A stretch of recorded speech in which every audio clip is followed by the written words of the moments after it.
Assalamualaikum warahmatullahi wabarakatuh. Bertemu kembali di mata kuliah analisis kompleks. Dan sekarang di pertemuan ke-11 tentang turunan dan fungsi analitik, turunan fungsi kompleks dan fungsi analitik. Nah, di konsep kali ini, bagaimana bentuk dari turunan pada bilangan kompleks, tentu perlu diperhatikan juga apakah memenuhi persyaratan yang ada pada turunan fungsi real atau bukan.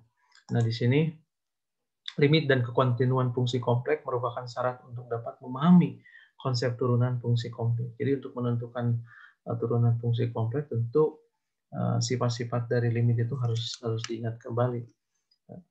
Dan sifat-sifat pada fungsi real itu sama dengan pada fungsi kompleks, yang membedakan adalah bidangnya, ya, di mana ketika turunannya pada sebuah titik di X itu berarti anggota real, namun ketika bilangannya di bidang Z berarti memenuhi bidang kompleks, yaitu bagian real dan bagian imajiner.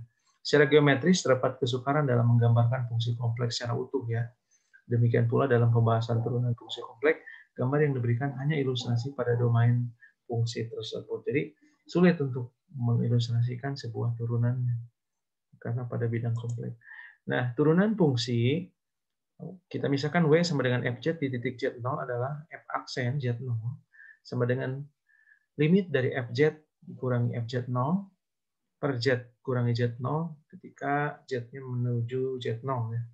Jadi, simbol untuk turunan pada fungsi kompleks sama dengan pada fungsi real, ya, di mana F aksen Z0 akan sama dengan limit dari Fz min Fz0 per Z min Z0 ketika limitnya mendekati Z ke Z0, ya, jika limitnya ada. Lambang dari F aksen Z0 adalah W aksen atau dF per dz di Z0. Bentuk lain turunan fungsi F di Z0 diperoleh dengan mengganti Z dengan Z0 tambah delta Z. Kemudian Z dikurangi Z0 dengan delta Z, dan Z mendekati Z0. Sehingga asalnya turunannya itu berbentuk limit Fz min Fz0 per Z kurangi Z0 ketika Z-nya mendekati Z0, menjadi F aksen Z0 akan sama dengan limit dari F Z0 ditambah delta Z min Fz0 per delta Z. Jadi jawabannya sama, ya. Jadi ini juga harus diingat, ya. Kemudian yang ini juga harus diingat, ya. Nah, sekarang bagaimana untuk berdasarkan definisi turunan fungsi, prinsipnya tidak ada perbedaan antara turunan fungsi bilangan real dengan bilangan kompleks. Yang membedakan adalah domainnya, bilangan real dengan bilangan kompleks.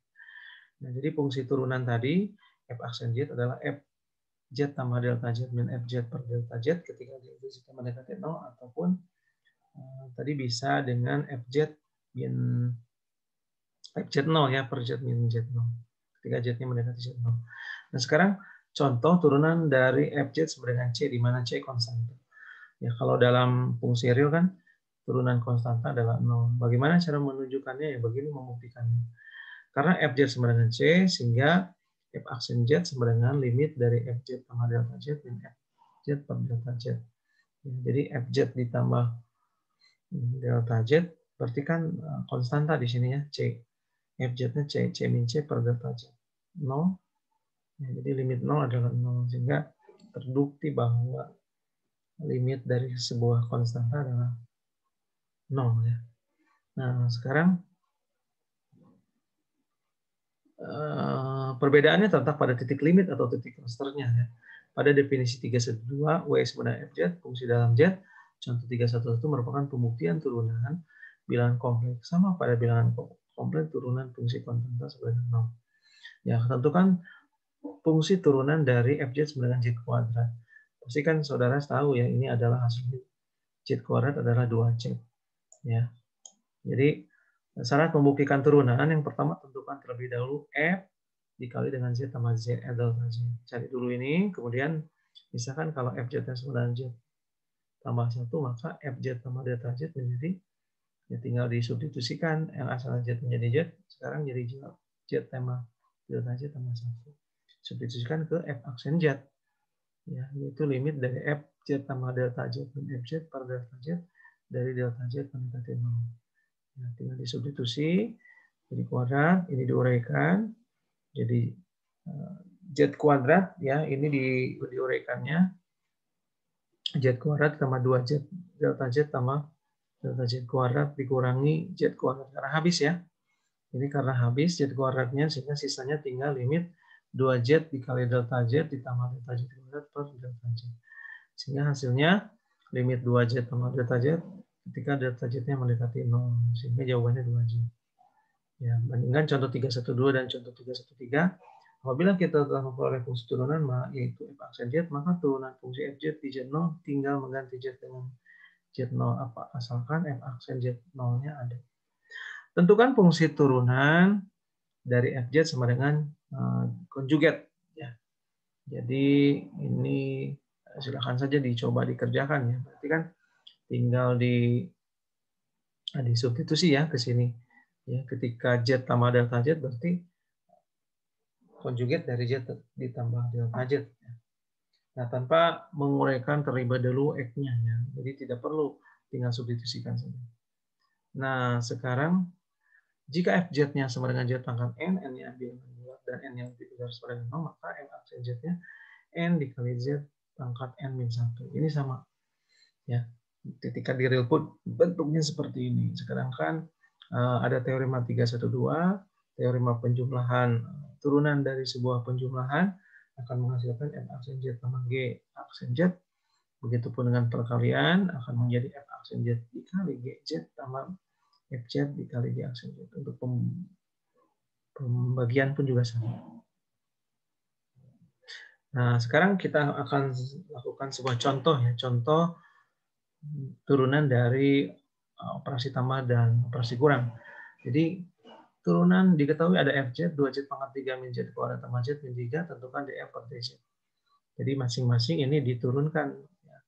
Jadi D 2Z pangkat 3 per DZ, D negatif Z kuadrat per DZ, DZ per DZ, ya, kemudian D min 3 per DZ. Ini kan turunan dari 2Z pangkat 3 itu adalah 6Z kuadrat, min 2Z kuadrat min 2Z, turunan DZ adalah 1 dan turunan konstanta adalah 0.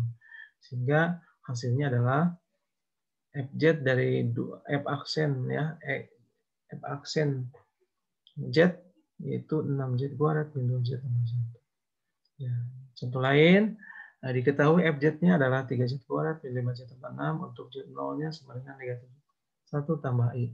Jadi kita pertama tentukan dulu turunannya, setelah itu substitusi ketika di F aksen Z0 dengan Z0 adalah negatif 1 tambah I. Nah, sudah dapat nilainya.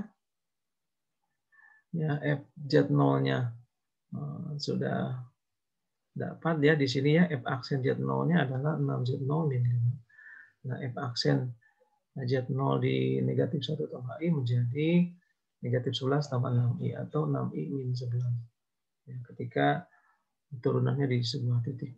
Aturan turunan juga sama ini. Turunan dari CDZ sama dengan 0, turunan dari DZ per DZ sama dengan 1, turunan dari konstanta juga kali FZ adalah C kali F aksen Z. Ini contohnya. Nah, aturan rantai pun sama ya. Jadi misalkan F mempunyai turunan di Z0 dan G mempunyai turunan di FZ0. Ya, maka fungsi FZ sama dengan G dikali FZ mempunyai turunan di Z0 dan F aksen Z0 sama dengan G aksen FZ0 dikali F aksen Z0. Ya, jadi atau dengan menurut aturan rantai dW per dz sama dengan dW per dW per dz. dW besar per dW kecil dikali dengan dW per dz. Ini kan membentuk ini ya di sini ya.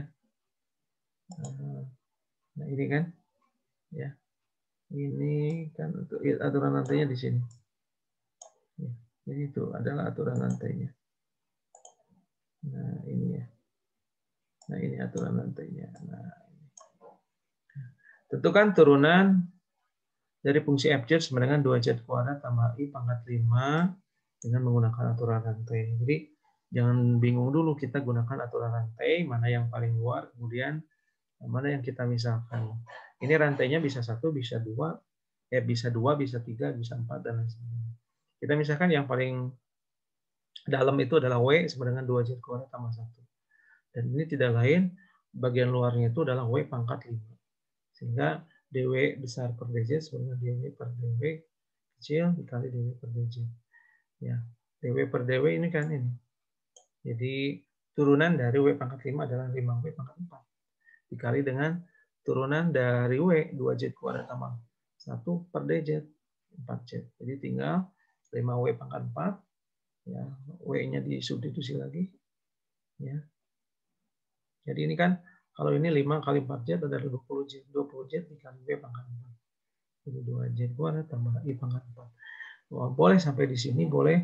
Kalau tidak ada jawaban harus diuraikan 2Z kuadrat tambah I pangkat 4. Ya. Persamaan Cauchy-Riemann. Persamaan Cauchy-Riemann merupakan persyaratan yang sangat penting pada analisis kompleks. Karena persamaan ini digunakan untuk menguji keanalitikan suatu fungsi kompleks. Ya, jadi keanalitikan sebuah fungsi kompleks dari W sama dengan FZ sama dengan U X, Y ditambah I P X, Y. Nah, fungsi F dikatakan analitik pada domain D jika dan hanya jika turunan parsial pertama dari U dan P memenuhi persamaan Cauchy-Riemann. Apa itu persamaan Cauchy-Riemann? Persamaan Cauchy-Riemann itu adalah di mana turunan X-nya sama dengan turunan Y dan turunan Y-nya, turunan X-nya sama dengan turunan PY dan turunan UY-nya akan sama dengan negatif PX. Ya, ataupun dengan simbol bahwa UX sama dengan do U per do X, ya, akan sama dengan dP per dx, ya. Jadi ini kan kita misalkan UX adalah do U per do X, UY-nya do U per do Y, PX-nya do V per do X, dan PY-nya adalah do P per do Y, ya. Nah, kita ini contoh. Nah, nanti di Cauchy-Riemann itu apakah untuk menguji analitik itu cukup dengan memenuhi Cauchy-Riemann, kemudian apakah fungsi analitik itu menjamin turunan? Nah, apakah fungsi analitik itu fungsi yang akan terdiferensialkan? Apakah kalau fungsi terdiferensialkan pasti Cauchy-Riemann? Nah, ini kita akan nanti lihat, ya. Apakah untuk melihat keanalitikan itu cukup dengan Cauchy-Riemann? Apakah untuk menguji sebuah fungsi itu terdiferensial atau tidak cukup dengan Cauchy-Riemann? Ya, kita untuk memeriksa keanalitikannya kita selesaikan dengan persamaan Cauchy-Riemann, ya, ataupun CR di sini. Misalkan Z kuadrat sama dengan X kuadrat min Y kuadrat tambah 2IXY. Apakah FZ analitik untuk semua Z? Nah, kita tahu bahwa Cauchy-Riemann itu UX sama dengan PY akan sama dengan UY sama dengan negatif PX. Kita turunkan terhadap X. Ya, kita terhadap X. Makanya yang pertama kali harus tentukan dulu U-nya, bagian realnya. Ya, ini kan ini bagian realnya. Nah, ini adalah bagian imajinernya 2XY. Iya, ini adalah bagian imajinernya. Sehingga kita dapat U, X kuadrat min Y kuadrat, dan P-nya adalah 2XY. Kita turunkan terhadap X. Ya, U terhadap X jadi 2X. Ya. Kemudian PY, ya. PY juga adalah 2Y. Ya, kan kita cari PY. PY-nya juga adalah 2X. Jadi UX sama dengan 2X sama dengan PY. Nah, bagian satu sudah terpenuhi. Kita tinggal nyari UY. Ya, UY-nya itu U terhadap Y. U terhadap Y berarti negatif 2Y. Ya, kemudian dengan P terhadap X. Jadi 2X, ya. P terhadap X, ya, jadi 2Y, ya, 2Y. Ya. Nah, P terhadap X kan 2Y, ya. Tetapi karena UY sama dengan negatif PX, jadi kalau negatif PX itu adalah negatif 2Y. Karena UY sama dengan negatif 2Y sama negatif PX, karena memenuhi persamaan Cauchy-Riemann, maka F analitik untuk semua Z. Ya, jadi fungsi itu analitik ya. Analitik itu dapat diferensialkan terhadap semua titik ya pada ya semua jet ya. Jadi terdiferensialkan pada semua titik jet. Nah, nanti kita akan lihat kalau CR terpenuhi apakah terdiferensialkan ataupun ketika terdiferensialkan apakah menjamin CR-nya. Nah, itu yang penting ya. Nanti kita akan contoh lihat. Apakah FZ sama dengan Z pangkat 3 analitik? Nah, kita akan nyatakan bahwa FZ itu adalah X tambah IY pangkat 3. Kenapa ini harus diurai?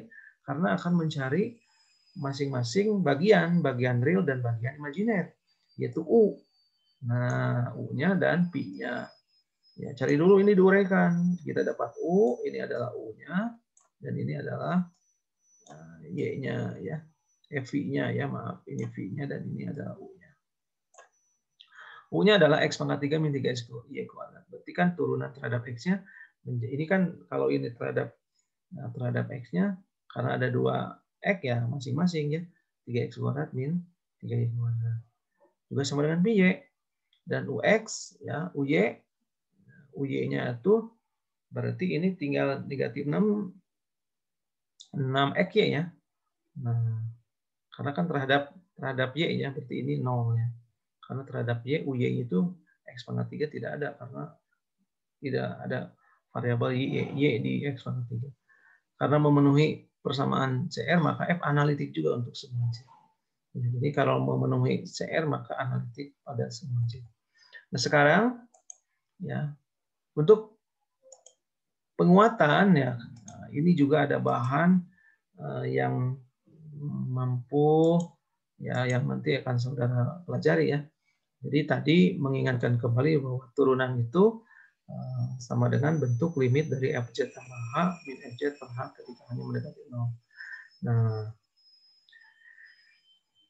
contoh yang pertama ya definisi 3.2, jika turunan F aksen Z ada di semua titik Z dari suatu daerah R, maka FZ dikatakan analitik.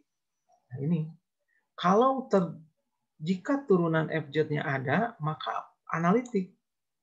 Ini penting. Jika turunannya ada, maka analitik. Namun, fungsi FZ dikatakan analitik dua titik Z jika terdapat suatu lengkungan Z min Z0 kurang epsilon, sehingga F aksen Z ada di setiap titik pada lingkungan tersebut. Ya, jadi fungsi yang analitik itu, jika di suatu titik Z0 ada persekitaran Z min Z0, ya mutlak Z min Z0 kurang dari epsilon persekitarannya itu. Sehingga F aksen Z ada di setiap titik pada lingkungan tersebut.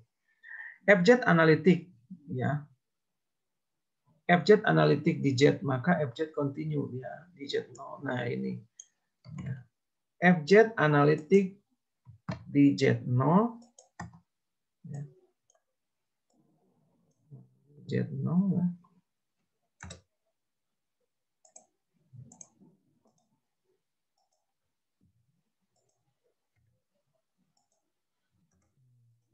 FZ analitik di Z0, maka FZ continue di Z0.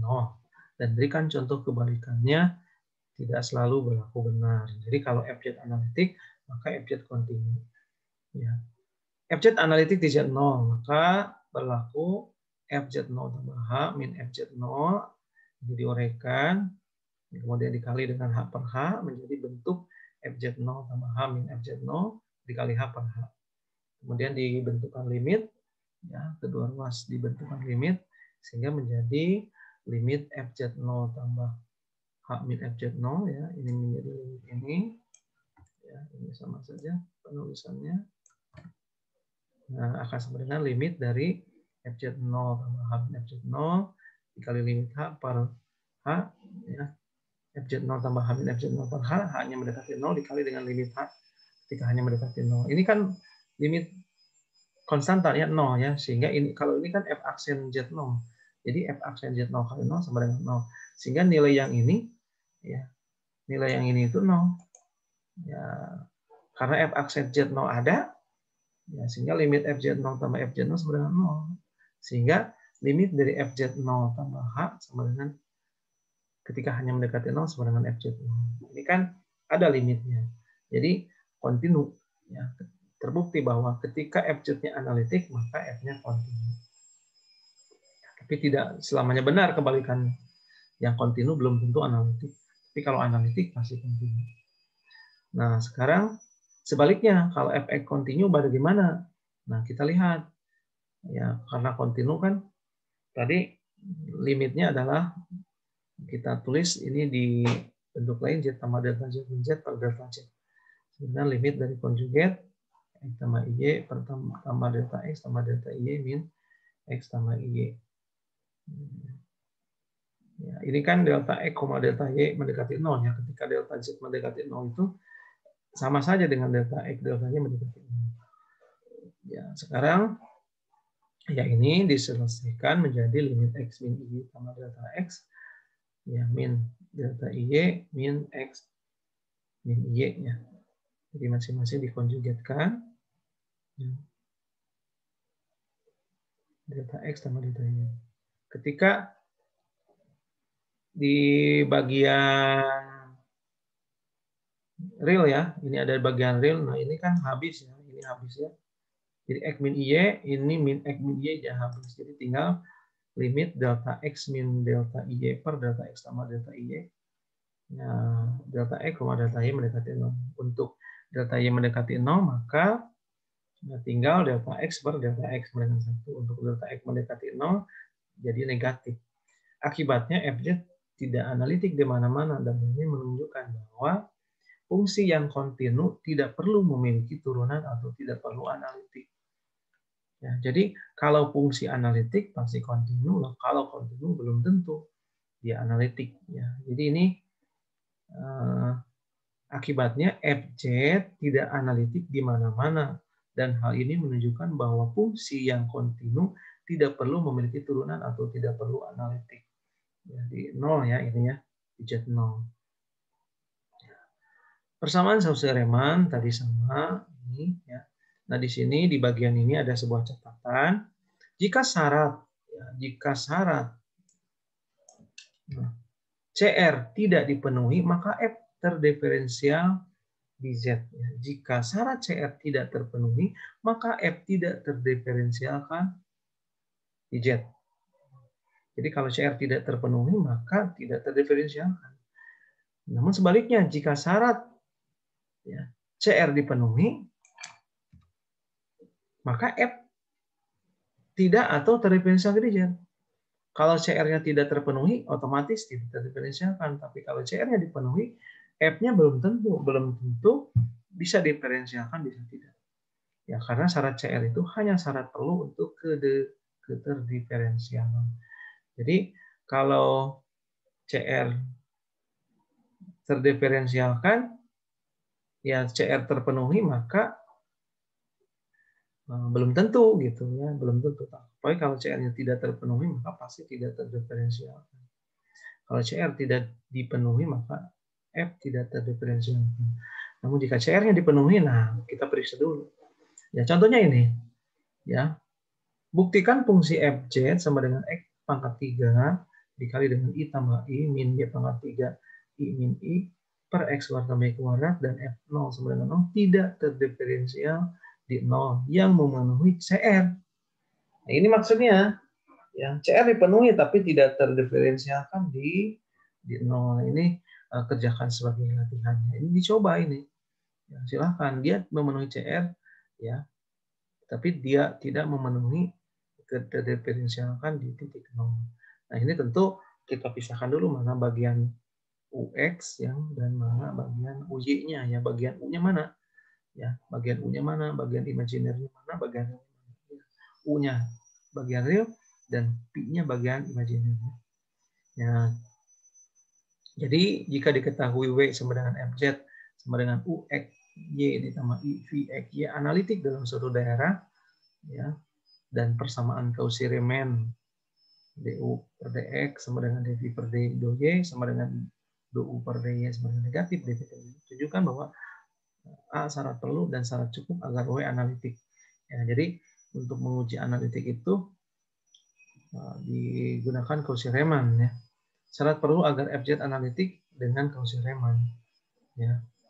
Mana F aksen Z-nya kan Ini kan FZ tambah delta Z min FZ per delta Z. Ya, harus ada dan tidak tergantung pada caranya delta Z. Mendekati 0. Kita memenang dua kemungkinan. Delta Y sama dengan 0, berarti delta X-nya mendekati 0. Akan hasilnya dou per dou X ditambah I dou Pi per dou X. Kemudian kasus kedua, delta X sama dengan 0 ketika delta Y-nya mendekati 0. Akan menjadi dou per I dy ditambah dV per dy. Akan sama dengan negatif 1 dou per dy ditambah dou V per dy. Nah, ini yang mengakibatkan bahwa syarat untuk analitik itu adalah UX sama dengan VY, ya, dan UY sama dengan negatif UX ya. Nah, di sini kesimpulannya. Ya, ini adalah sebuah pembuktian ketika apakah benar syarat analitik itu UX sama dengan VY dan UX sama dengan VY dan UY sama dengan negatif PX ya. Nah, sifat-sifat turunan fungsi kompleks juga sama. Sifat penjumlahan juga dia masing-masing diturunkan. Sifat pengurangan juga sama. Sifat pengalihan konstanta juga sama. Konstantanya tidak diturunkan. Ya, karena C kali FZ diturunkan menjadi C kali F aksen Z. Sifat perkalian juga mengikuti kaidah pada bilangan. Ya, untuk pembagian pun juga sama. Nah, turunan dari fungsi dasar ya. Ini sifat-sifatnya juga sama ya. Ini akan dibacakan. Jadi turunan C itu konstanta itu 0 kalau Z pangkat N adalah NZ pangkat N1. Nah, sekarang ada beberapa pembahasan. Diberikan fungsi F terdefinisi pada region D subset dari DF dan Z0 anggota D, buktikan jika F aksen Z0 ada maka F kontinu. Ya, jika turunannya ada maka kontinu. Kalau turunannya ada, kita misalkan bahwa turunan itu kan FZ min FZ0 per Z min Z0. Ya.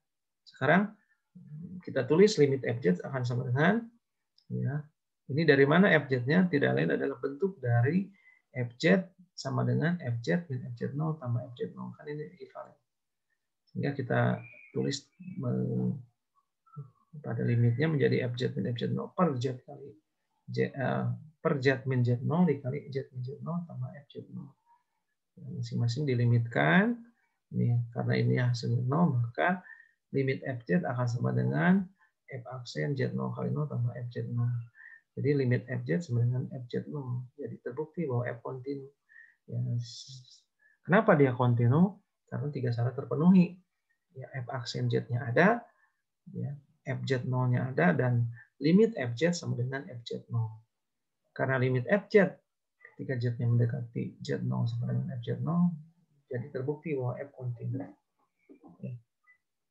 Jadi ini salah satu bukti jika turunannya ada maka F-nya kontinu. Jadi kita harus tunjukkan bahwa limit FZ sama dengan FZ0. Gunakan definisi turunan untuk menentukan turunan dari W sama dengan Z pangkat 3 tambah dengan Z. Pada titik Z sama dengan Z0 dan titik Z sama dengan 2. Kita ingat definisi turunan tadi. Ya, ini FZ0 tambah FZ, ya, kemudian di substitusi menjadi Z0 tambah dengan Z pangkat 3. Ini, ya. Nah, ini kan delta Z tambah delta Z sama dengan 1 karena limit mendekati 0 ya. Bukan fungsinya sama dengan 0, tapi karena limit Z-nya mendekati 0 sehingga tinggal F aksen Z0-nya adalah limit 3Z pangkat 0 kuadrat tambah 3Z0 kali delta Z tambah delta Z kuadrat tambah 2. Karena delta Z-nya mendekati 0 sehingga tinggal 3Z0 kuadrat tambah 2. Sehingga secara umum F aksen Z-nya adalah 3Z kuadrat tambah 2. Ketika Z-nya sama dengan 2 tinggal substitusi. 3 dikali 2 kuadrat tambah 2. 2 kuadrat 4. 4 kali 3, 12 tambah 14. Jadi F aksen Z sama dengan 2 adalah 14. Perlihatkan bahwa F aksen Z kontinu di seluruh bidang kompleks, tetapi F-nya diturunkan di Z sebelumnya. Nah, kalau kontinu, kita akan lihat U-nya, yang U-nya adalah X kuadrat tambah Y kuadrat, bagian realnya dan bagian imajinernya 0. Ya, sehingga kita nyatakan bahwa karena di Z 0, kita U, X, Y-nya kan sama dengan 0. Nah, sehingga dapat dikatakan bahwa FZ sama dengan mutlak Z kuadrat memiliki real Z-nya, X kuadrat tambah Y kuadrat dengan imaginary sama dengan 0. Fungsi U dan fungsi V, keduanya kontinu di seluruh bidang. Ini kan kontinu, X kuadrat tambah Y kuadrat di bidang vektor. Sehingga F kontinu di seluruh bidang komponen. Selanjutnya akan dibuktikan bahwa F hanya diturunkan di Z0. Kita turunkan dengan pendekatan FZ min FC per Z min C dari Z mendekati C.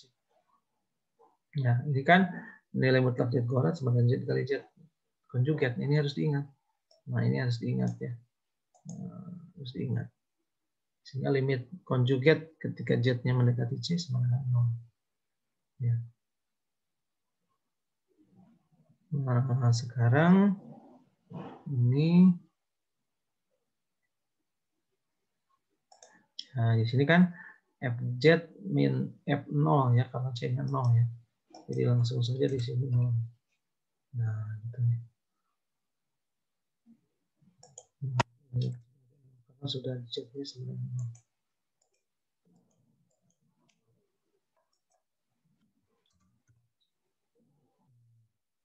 Untuk kasus kedua, ketika C-nya tidak sama dengan 0, dan misalkan C-nya adalah A tambah BI, karena C-nya anggota domain F sama dengan C.